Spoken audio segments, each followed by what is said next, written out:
Amazing grace, how sweet the sound that saved a wretch like me. Kapag ikaw ay isang lalaki, nagbigay ka ng bulaklak sa isang babae, sa isang dalaga, tapos ikaw binata ka naman, kumisan may mga babae na nagtatanong, bakit mo ako binibigyan ng bulaklak?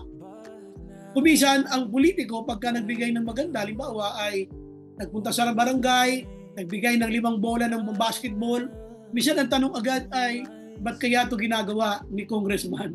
Ba't kaya ito ginagawa ng aming nitong kumakandidatong kagawad? May mga tanong ka, o kumbaga hindi mo pa naitanong, pero may sagot, nandiyan na. Ngayon, ang aking tanong, the unquestioned answer.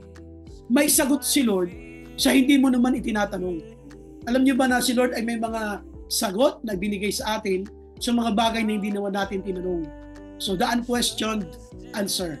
So if you have your Bibles with you, samahan niyo ako sa Romans chapter 5. Welcome sa ating Wednesday Word.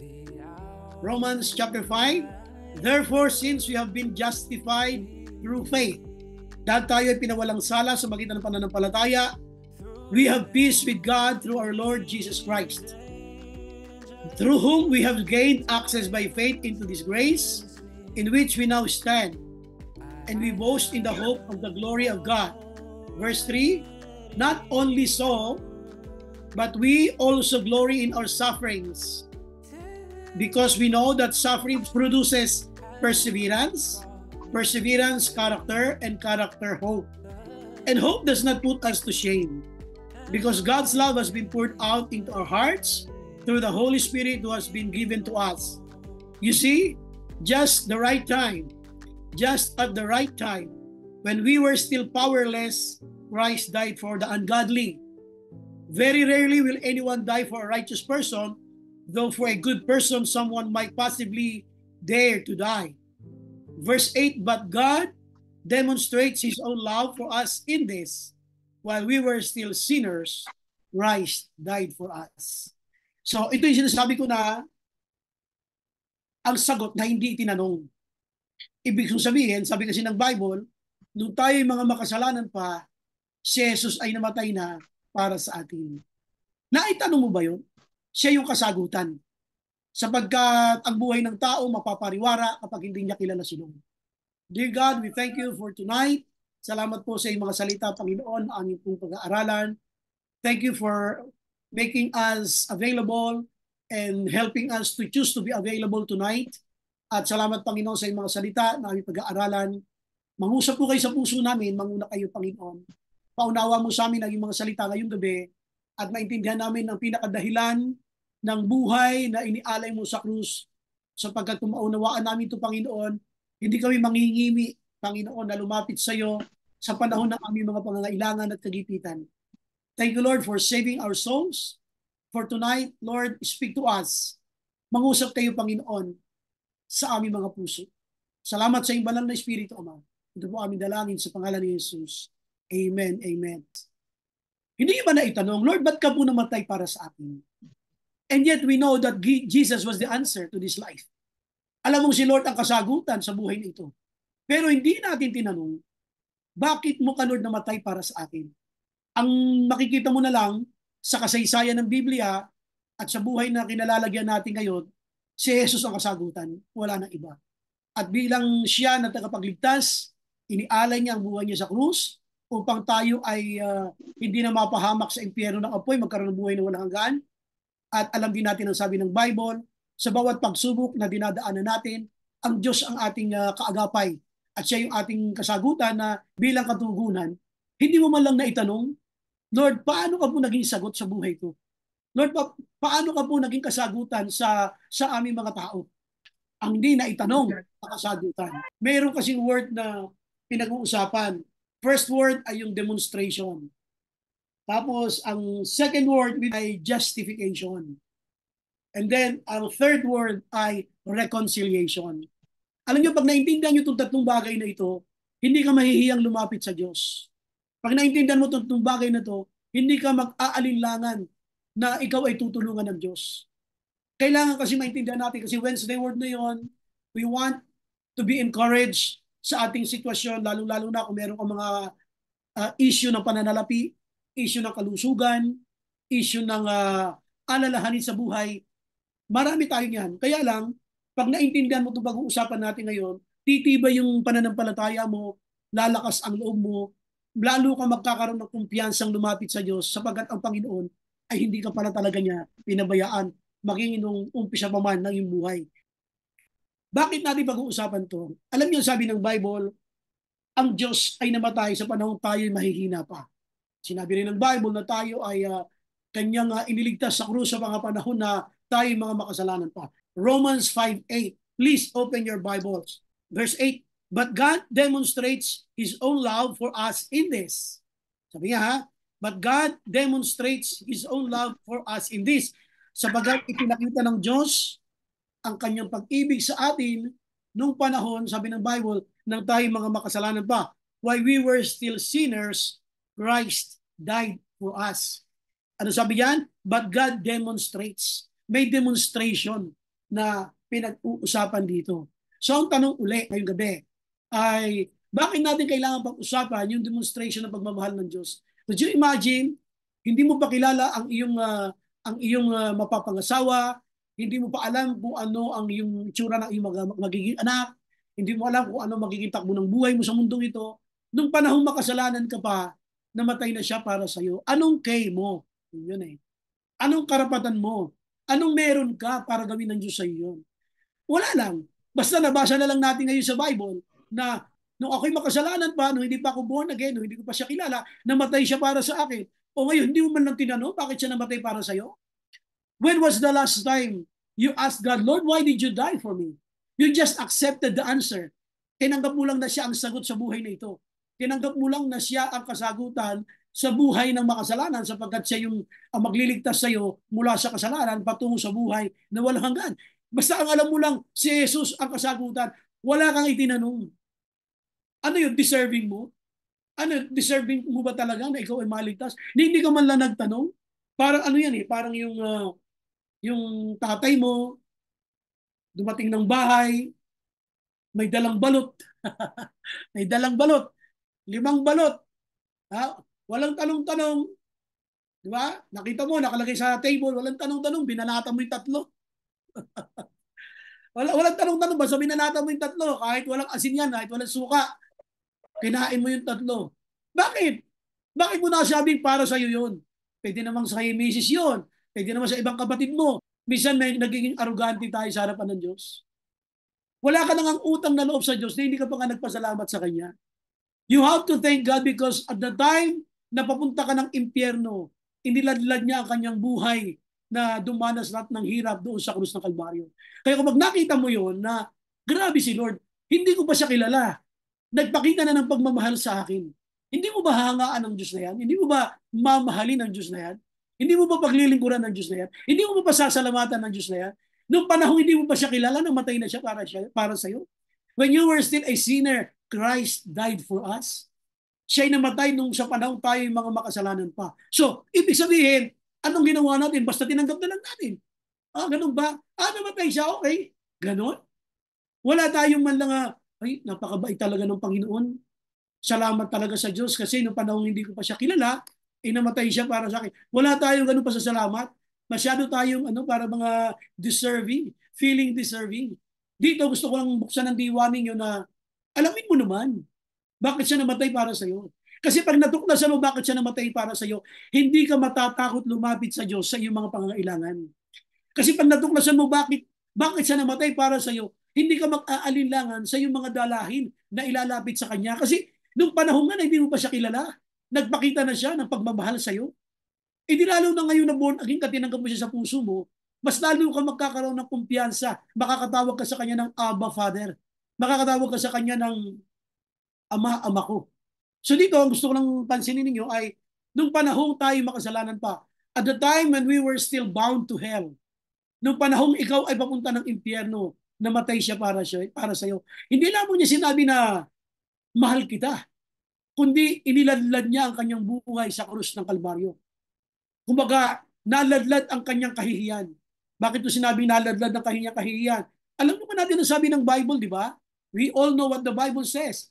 Sabi ng Bible, siya ay pinarusahan, ipinako sa krus, at pagkatapos ang kanyang katawan ay nilatigo, at pagkatapos yung kanyang damit ay pinagsugalan ng mga gwardiya. Tapos ano pa ang nangyari? Hanggang sa nawalan siya ng saplot. Could you imagine? Yung Diyos na okay lang sa'yo namatay, ay namatay at the time na ikaw ay makasalanan pa. Hindi nga, pardon my word, ano? Baga, wala pang kasiguruhan tayo kung maglilingkod tayo sa Diyos, pero namatay na siya para sa'yo. Could you imagine, wala siyang saplot, tiniis niya lahat yung hirap na yun sa krus ng Kalbaryo upang ikaw ay magkaroon ng buhay na walang hanggan. Ang gusto kong pansinin nyo rito is yung demonstration. The love of God was demonstrated at the cross. Kung ang panahon na yon na hindi mo pa siya kilala, nagpakita siya, nagpakahayag siya ng kanyang pagmamahal sa iyo. Hindi mo pa nga siya kilala. Ikumpara mo ngayon na nakilala mo si Jesus, nagsisi ka ng kasalanan mo, tinanggap mo siya sa puso mo, much more na makikinig siya sa iyo ngayon. Kasi noon nga, makasalanan ka pa namatay na siya para sa iyo. Di lalo na ngayon, the more you have this confidence to approach the throne of God. Kaya dito sabi ng Bible, siya'y namatay. Ipinakita niya ang kanyang pagmamahal sa atin nang siya ay mag-alay ng kanyang buhay nung panahon na tayo ay mga makasalanan pa. So, kumusta ka? Paano ka naman nag-aalay ng iyong buhay? How did you demonstrate your love to God? Alam natin, the cross is a symbol of sacrifice. The cross is a symbol of suffering. Alam natin na the cross was a symbol of inconveniences. How about you? Sinasabi mo, mahal mo si Lord. Up to what extent you can show your love to God? Paano mo ipapakita yan na ikaw ay nagpapakita rin ng pagmamahal sa Diyos? Kapag hindi mo na ipakita kay Lord na siya'y mahal mo rin, hindi mo rin dinemonstrate sa Panginoon ang pagmamahal mo sa Kanya, sa maraming bagay, sa paraan ng paglilingkod sa Kanya, kakabaka pag nagpe-pray ka. You don't have the assurance that God will respond to your prayers kasi ikaw mismo, hindi ka nagpapakita ng pagmamahal sa Diyos. Si Lord, nauna na. Kaya nga sabi ng 1 John, mababasa ninyo, sabi niya, God, we can love because God first loved us. Kaya natin nagagawang magmahal sapagkat una niya ipinakita ang pagpamahal para sa atin. So ngayon, anong prayer request mo? Yun ang tanong dito. Ano ang prayer request mo? Sa tingin mo, iniligtas ka ng Diyos para maging katawa-tawa ang buhay mo? Sa tingin mo, namatay si Jesus sa krus for nothing? Sa tingin mo ba, nag-alay siya ng buhay niya para lang ang pinag-alayan niya ay mapariwara? Para ang pinag-alayan niya ng buhay ay maging katawa-tawa sa mga tao hindi Kristiyano? Hindi. God's concerns, yung mga concerns mo. Kumbaga, what your concerns are God's concerns too. Concerns din ng Diyos ang lahat ng concerns mo. Kaya huwag mo sasabihin na, ayoko na ipag-pray ito, baka hindi naman ako pinakikinggan ni Lord. Ayoko nang ilapit ito sa Diyos, baka hindi niya ako pinakikinggan. Tandaan mo, hindi mamamatay ang Panginoong Jesus sa krus kung hindi ka niya mahal. If God cares for you, hindi mo masasabing hindi ka niya mahal sapagkat ang book of Romans ay nagpapakita ng buong pagmamahal para sa ating now. Kung gusto niyo mabigyan ito ng pagdidiin ng paliwanag, hindi tayo aalis sa Romans. Samahan niyo ako sa Romans 8. Basahin natin ang Romans chapter 8. So punta tayo sa aklat ng Roma. Itong sabi ng Bible. Romans chapter 8. Verse 1. Sorry, verse 32. Ang sabi ng Bible, verse 32. Romans 8:32. Sabi ng Bible, He, tinutukoy niya si Lord, He who did not spare His own Son, but gave Him up for us all. Siya na hindi pinagkait ang kaisa-isa niyang bugtong na anak. Sabi niya, how will He not also along with Him graciously give us all things? Siya na hindi niya pinagkait ang kanyang kaisa-isang anak, hindi rin ba niya kayang ibigay ang kanyang anak kasama ang mga bagay dito sa sanlibutan? Kumbaga, when God gave His life for you, when you accepted Jesus in your life, you already had everything. Uulitin yung sinabi ko when Jesus was accepted in your heart, when you accepted Jesus in your heart, you already had everything. Sapagkat ang ibinigay sa iyo ng Panginoon, hindi lamang ang kanyang buhay, kasama yung mga bagay na meron sa sanlibutan. Kung yung buhay nga ng kaisa-isa niyang anak hindi ipinagkait sa iyo, yung mga bagay pa na hinihingi mo sa kanya, yung mga bagay o pangyayari na gusto mong mangyari sa buhay mo. Kumbaga, si Jesus na nakaisa-isa niyang anak hindi niya pinagkait sa'yo. Ano pa yung concern mo? Ano pa yung prayer request mo para niya ipagkait sa'yo? God demonstrated His love for you. Hindi mo na maku-question yun. It's an answer that you cannot question. Sabi ko nga, basta tinanggap mo na lang, si Jesus ang aking kasagutan. Si Jesus ang lahat-lahat sa akin. Tinanggap mo yun, but you never question it. Hindi mo itinanong, Lord, bakit mo inialay ang buhay mo para sa akin? Alam mo, ang dami mga verses tungkol sa paghingi, tungkol sa pagpe-pray. Ang dami nating alam. Pero itong Romans 8:32, please lang, memorize it. I-memorize nyo ang Romans 8:32 for you to always have the confidence in approaching the throne of God. Dahil ang Romans 8:32 sinasabi niya, yung anak ko nga nabigay ko sa iyo, yung pa kayo mga prayer request mo. Yun ang sinasabi niya. Hindi ka pa humingi, binigay ko na yung aking pag-ibig sa iyo, pinakita ko na sa iyo. Nung ako ay mag-alay ng buhay sa krus ng Kalbaryo. Kung ang buhay ng anak ko ay kinamatay niya ang pagtubos sa inyo, yung pa kayo mga bagay kasama niya ang hindi ko kaya ibigay. Yun sasabi nating demonstration. It's an unquestioned love of God. He is the answer, but you never question. Kasagutan siya na hindi mo tinanong. Tinanggap mo lang. Pero hindi mo alam kung gaano ka tindi ang epekto niyan sa ating mga anak niya. Tandaan nyo, may demonstration na naganap nung panahong ikaw ay makasalanan pa. Mayroong paglalahad ng buhay. Mayroong pag-aalay ng buhay sa panahong ikaw ay makasalanan pa. At ang Book of Romans nagpapatunay, kung ang kaisa-isang anak ko ay hindi ko pinagkait sa iyo, ano pa kaya ang mga bagay kasama ang aking anak? Kaya huwag kang matakot lumapit sa Diyos. Huwag kang matakot humingi sa Diyos. Huwag kang mahiya na lumapit sa Diyos. Ano man yung prayer request mo, just come to the Lord and tell God about it. Ang sabi nga ng Bible, when we were still sinners, Christ died for us. Kung naibigay niya kaisa-isa niyang anak, kaya din niya ibigay ang lahat ng bagay kasama ang kanyang anak. So, ito yung sabi natin the unquestioned answer.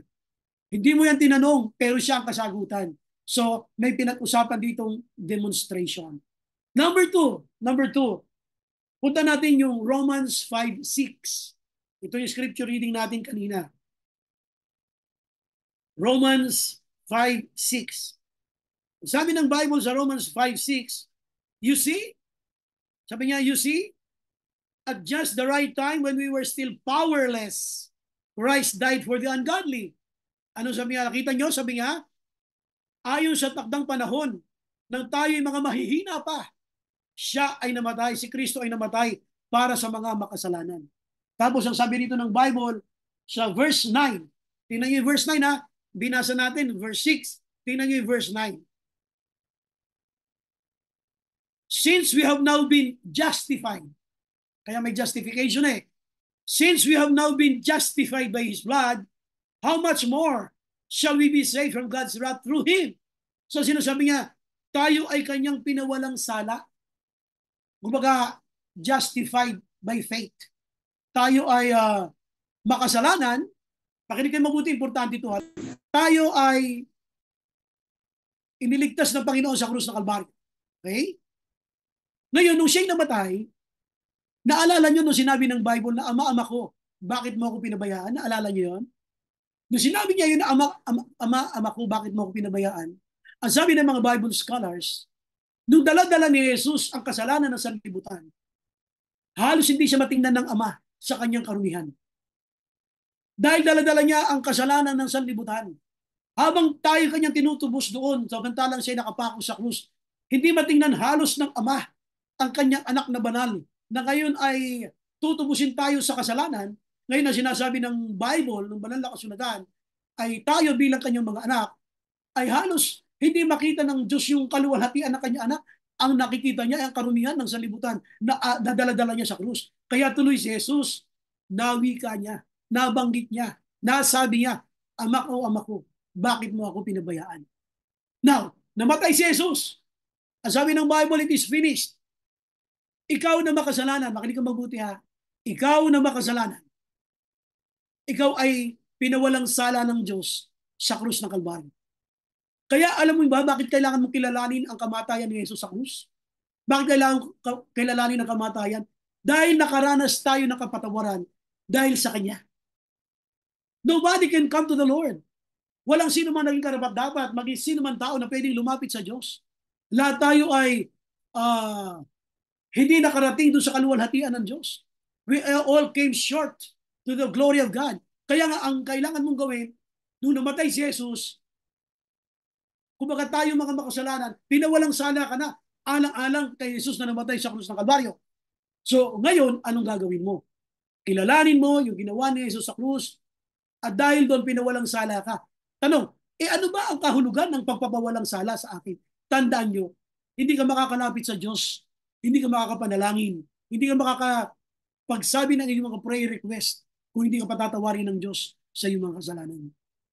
Yung justification, yung pagpapawalang sala, ay requirement yun para ka makalapit sa Diyos. Di ba sinasabi niya, kung kayo nagkasala sa iyong kapatid, humingi ka ng tawad sa kanya sapagkat hindi ka makakalapit sa Diyos Ama kapag ikaw ay may kasalanan.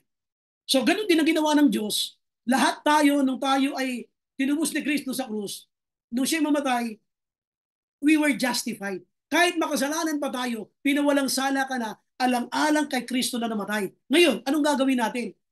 Pag tayo tumanggap kay Jesus, hingi ka rin ng tawad. Kikilalanin mo ginawa niyang pagtubos sa iyo sa krus at ihingi mo ng tawad ang lahat ng kasalanan mo upang tayo maging karapat-dapat sa Diyos. Ngayon, pag tayo ay nakaranas ng kapatawaran, ano man ang iyong kahilingan, maririnig niya, pakikinggan niya sapagkat meron siyang anak na nagsilbing daan para tayo makaranas ng kapatawaran nang inalay niya ang kanyang buhay. So dito gusto kong tingnan ninyo na importante yung justification. Kung minsan sinasabi natin, paulit-ulit ako sa kasalanan ko eh. Nagawa ko na karat, inulit ko na naman eh.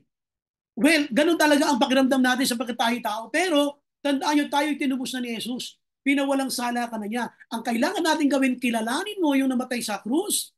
Tanggapin mo na ikaw ay kanyang tinubos sa krus at humingi tayo ng tawad sa lahat ng ating mga kasalanan. At ang sabi dito ng Bible, we were justified because of His blood. Kumbaga, pinatawad tayo ng Diyos Ama sa krus, hindi dahil sa atin, kundi dahil ang nakikita niya ay ang dugo ng kanyang anak na si Jesus, hindi tayo. Pero ngayon tayo ay nakakilala na sa Panginoon. Kumbaga, bago natin siya nakilala, di ba, sinira tayo ng Ebanghelyo. Sinasabi sa atin, kilalanin mo si Jesus, tanggapin mo si Jesus, at humingi ka ng tawad kasi nga, you were justified. This time, you have to apply. Lord Jesus, patawarin mo ako, Panginoon. Para ngayon, maangkin mo yun, maranasan mo na yung katotohanan na yun. Noong una, you were justified. Pero ngayon, ina-apply mo na. Humingi ka na ng tawad sa Panginoon. Ngayon, gaano kahalaga yung justification? Sa kabila ng tayo ay mga makasalanan pa, hindi mo kayang ihingi ng tawad ang sarili mo sapagkat ikaw mismo ay makasalanan. Hindi mo siya kayang ayusin. Noong panahong ikaw ay mahina pa, basahin natin ha, Romans 5:6. Sige po. Romans 5:6. You see, at just the right time, when we were still powerless, Christ died for the ungodly. Hindi ka pa banal. Ungodly ka pa. Hindi ka pa maayos, hindi mo pa kilala si Lord.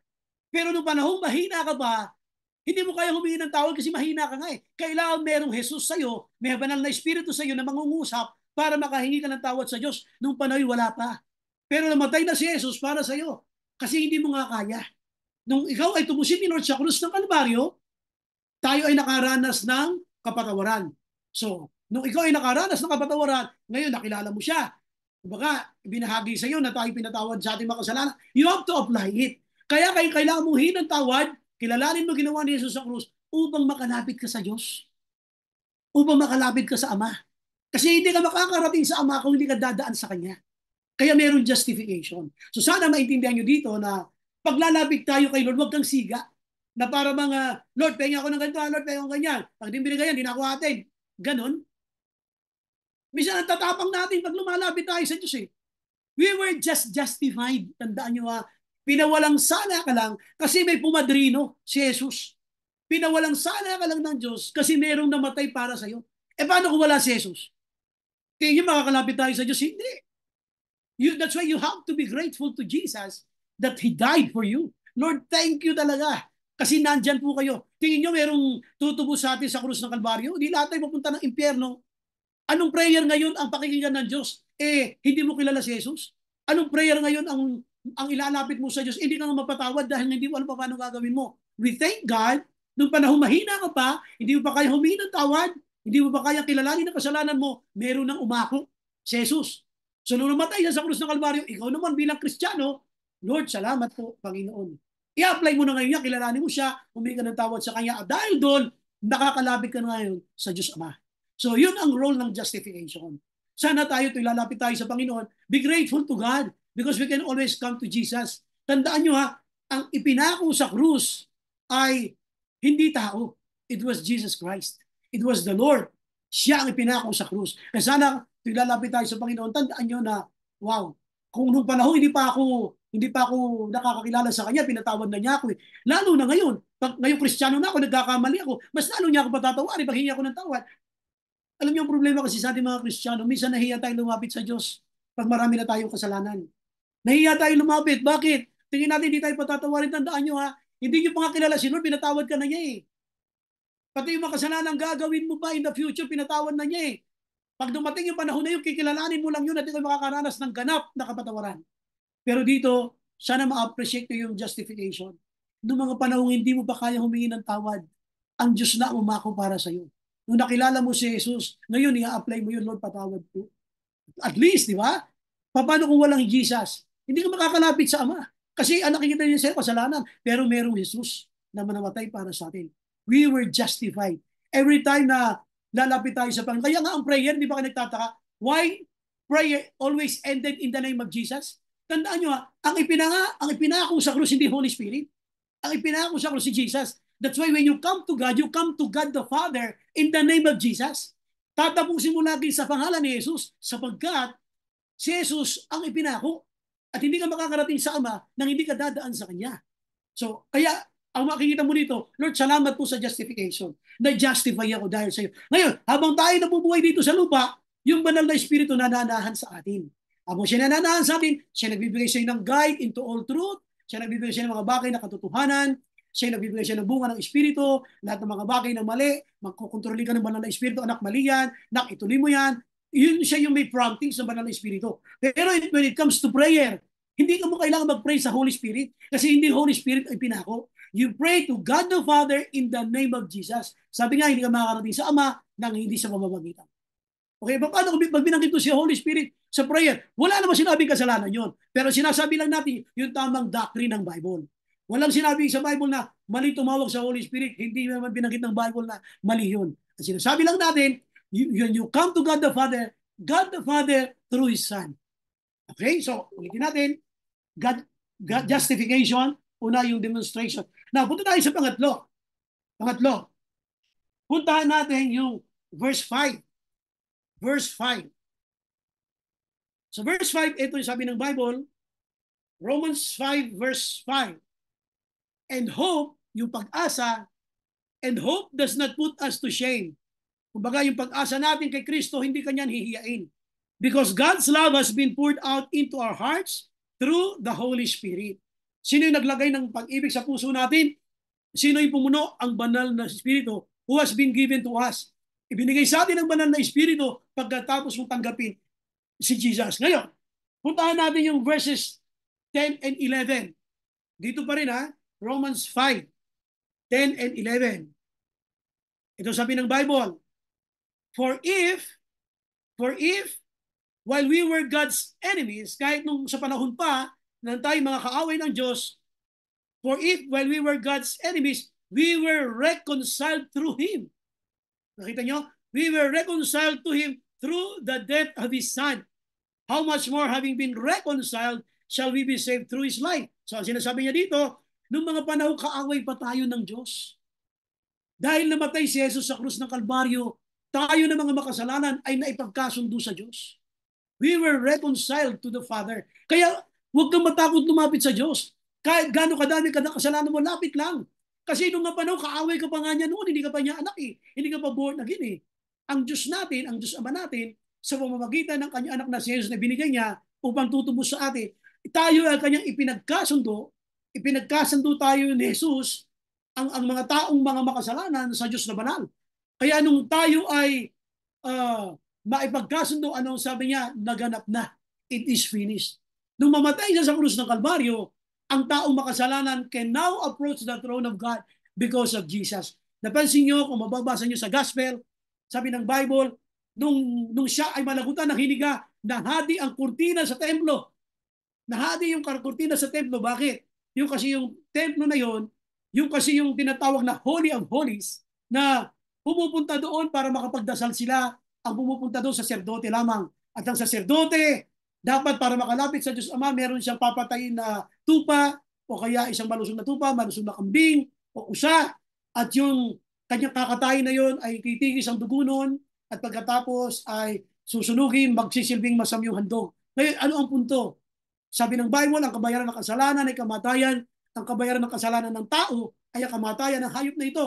Ngayon, iba yung namatay, yung usa, iba yung namatay at iba yung nag-alay, yung saserdote. Ngayon, when Jesus died, si Jesus na tagapamagitan, siya din ang namatay na nag-alay ng buhay. Kaya doon makikita mo, wow, grabe si Lord. Siya na inialay, siya din ang tagapamagitan. Kaya mapapasalamatan nyo dito ang Panginoon na na-reconcile tayo. Nung panahon tayo yung mga kaaway pa ng Diyos. That's why you have to thank God. God, thank you. Lord, salamat po. Ngayon na ipagkasundo na tayo ng ating Panginoong Jesus sa Diyos Ama, na ipagkasundo na tayo sa Kanya, you can now approach the throne of God.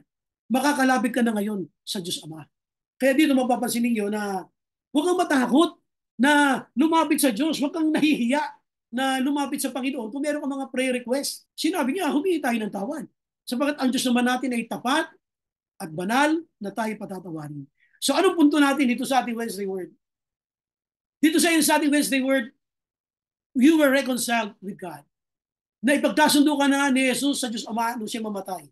At ngayong ikaw ay Kristiyano na, ikaw ay born again na, huwag kang papayag na may bagay, may pangyayari, may tao na magiging dahilan para mapahiwalay ka pa sa Diyos. Minsan ka lang ipinagkasundo ni Jesus sa Diyos Ama at yun ay magpasawalang hanggan na yun. Hindi ka na dapat mawalay pa. Wala nang pangalawang Jesus na mamamatay pa upang ikaw ay may pagkasundo sa Kanya. You have to claim it by faith that you were reconciled by God. So isipin mo yon na ako ay naipagkasundo. Dahil naipagkasundo na ako, tuwing magkakasala ka, hihingi ka lang ng tawad sa Panginoon. At hihingi ka ng tawad, pwede ka ulit mag-umpisa ng panibago. Because in God, there is always a fresh beginning. Laging may panibagong umpisa. So binigyan ko lang kayo ng diwa na nagsasabi sa Bible na huwag kang maghinawa na lumapit. Huwag kang magsawang lumapit. Huwag kang malakihan sa problemang dala mo na tingin mo hindi pakikinggan ng Diyos. Lahat yan pinakikinggan ng Diyos. Lahat yan ay inaalala ng Diyos. Kung ano man ang mga inaalala mo sa buhay, inaalaala din ng Panginoon. Kaya ngayon, para ma-solve, ilapit natin sa Diyos. So dito, binigyan natin ito ng pagpapahalaga na maunawaan natin bakit nag-alay ng buhay. Ito, alam mo lang na si Jesus nag-alay ng buhay. Alam natin si Jesus ang kasagutan sa buhay, pero hindi mo tinanong bakit. Kaya sabi ko, He is the unquestioned answer. Basta na lang tinanggap mo, si Jesus ang kasagutan sa buhay ka na to, pero hindi mo lang tinanong, bakit siya namatay? Bakit siya nag-alay? Bakit niya ako pinagkasundo nung ako'y makasalanan pa? Wala lang. Para lang tayo mga feeling deserving, pero we don't really understand why Jesus did it. So ngayon gusto ko lang na mangutangan tayo na matinding loob sa Panginoon. Lord, sorry po. Lord, sorry po minsan para akong kung makalapit ako sa iyo, parang commander ako kung utusan kita. Lord, sorry. Lord, I never thought about your sacrifices sa cross whenever I come to you in prayer. Lord, sorry po. Hindi ako masyadong knowledgeable sa iyong ginawa sa krus. Kaya, Panginoon, patawarin mo po ako. So, God's love never fails. Kung minsan kahit tayo na parang minsan nag-aalanganin tayo sa Kanya, nagdududa tayo sa Kanya. Alam niyo, nakakahiyang magduda kay Lord sapagkat nung panahon makasalanan ka pa, namatay na siya para sa iyo, anong duda pa? Anong duda pa ang hinahanap mo? Ginawa na nga niya. Nung panahon hindi mo ba kayang gabayan ang sarili mo? Nung panahon hindi mo kayang ayusin ang sarili mo? You were still powerless. Christ died for the ungodly. We were ungodly before na naging maayos lang nung makilala natin ang Panginoong Hesus. Kaya dito mga kapatid, isipin niyo mabuti ang sabi ng book, Romans. At sino man lumalapit sa Kanya ay hindi mabibigo. God's love is like an ocean. Ang pag-ibig ng Diyos ay parang karagatan. God's love is like an ocean. You can see its beginning, but not its end. Ganun niya tayo minahal. Pinakita niya ang pagmamahal niya sa atin mula nang umpisa pa. At maging sa buhay mo ngayon, kaya mo ikwento paano ka na born again. Paano nagsimula ang pagbabago ng buhay mo. Kaya mo ikwento. Pero yung dulo nito, sa mga gagawin pa ng Diyos sa buhay mo, sa pamilya mo, sa pag-aaral mo, sa karir mo, sa negosyo mo, hindi mo alam kung gaano pa kalawak ang pagpapalang ipagkakatiwala pa niya sa iyo. ang pagmamahal ng Diyos na pwede pa niyang ibigay sa iyo. Amen? Magandang gabi sa inyo lahat. Welcome sa ating Wednesday morning. Amazing grace, how sweet the sound that saved